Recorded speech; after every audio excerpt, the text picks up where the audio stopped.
दुनिया का पांचवा सबसे बड़ा कॉन्टिनेंट अंटार्कटिका अनोखे मिस्ट्री से भरा पड़ा है। ये कॉन्टिनेंट ना तो कोई कंट्री है और ना ही इसे कोई गवर्नमेंट कंट्रोल करती है।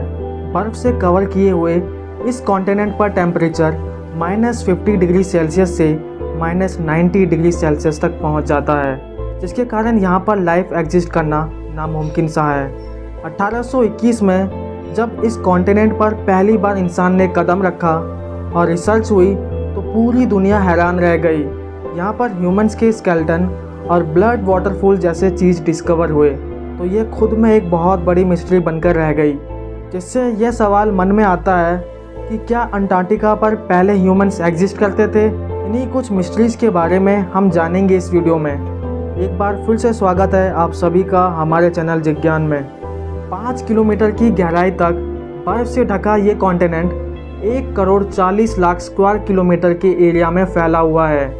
ये इतना बड़ा है कि इसमें पाकिस्तान जैसे 17 कंट्रीज़ और इंडिया जैसी 4 कंट्रीज़ पूरी तरह फिट हो सकती है। अंटार्कटिका का 97% एरिया बर्फ़ से ढका है। ये बर्फ़ इतनी ज़्यादा है कि अगर ये पिघल जाए तो पूरा समुद्र का वाटर लेवल 200 फुट तक बढ़ जाएगा। वर्ल्ड का 60% फ्रेश वाटर आज भी अंटार्कटिका में आइस शीट्स के रूप में मौजूद है। इतनी गर्मी में भी यहाँ का टेम्परेचर -50 डिग्री सेल्सियस से -90 डिग्री सेल्सियस तक रहता है। यही कारण है कि यहाँ ह्यूमन लाइफ एग्जिस्ट नहीं कर सकती।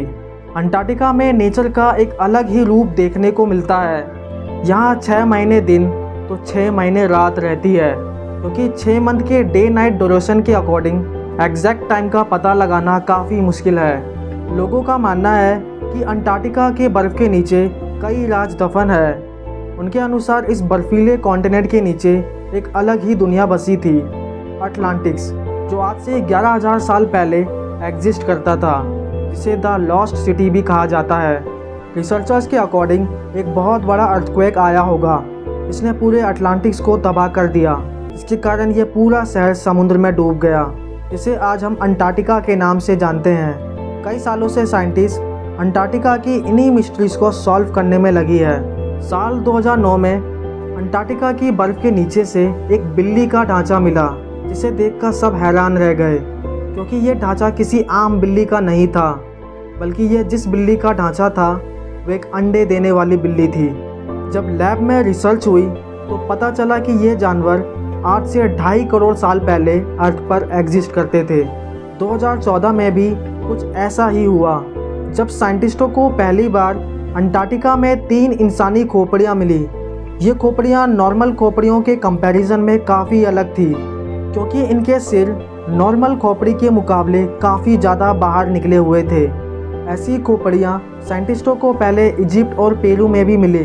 इसका एक मतलब ये भी हो सकता है कि 1000 साल पहले एंशंट इजिप्ट सिविलाइजेशन का अंटार्कटिका से कोई ना कोई लिंक ज़रूर रहा होगा। 1911 में इस कॉन्टिनेंट से सबसे पहला मीटेरॉइड मिला और अब तक यहाँ तकरीबन 10,000 से भी ज़्यादा मीटेरॉइड मिल चुके हैं। रिसर्चर्स के अकॉर्डिंग कुछ मीटेरॉइड्स तो 7.5 लाख साल से भी ज़्यादा पुराने हैं। ये मीटेरॉइड कहाँ से टूट कर आए, इसका अंदाज़ा लगाना काफ़ी मुश्किल होगा। लेकिन 2002 में गिरे एक सबसे छोटे मीटेरॉइड को जब 2015 में डिस्कवर किया गया तो पता चला ये मीटेरॉइड कहीं और से नहीं बल्कि मार्स से टूटकर आया है। अंटार्कटिका में टेलर ग्लेशियर के नाम से फेमस एक ऐसा वाटरफॉल है जहां पानी की बजाय ब्लड फॉल होता है। टेलर नाम के एक साइंटिस्ट ने 1911 में अपनी रिसर्च के दौरान इस ब्लड फॉल को डिस्कवर किया।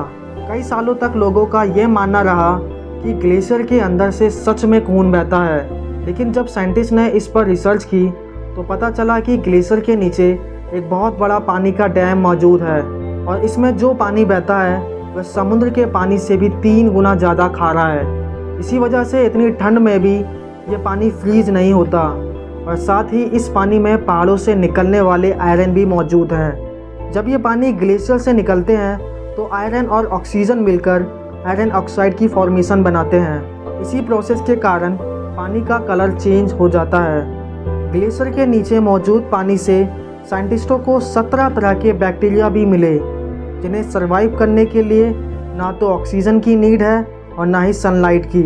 साइंटिस्ट के अकॉर्डिंग ये बैक्टीरिया उन प्लैनेट पर एग्जिस्ट करते हैं जहाँ ऑक्सीजन और सनलाइट एग्जिस्ट नहीं करती।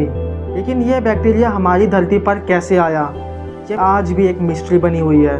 आशा करता हूँ आपको ये वीडियो बेहद पसंद आई होगी। ऐसी और वीडियोस के लिए हमें सब्सक्राइब करना ना भूलें।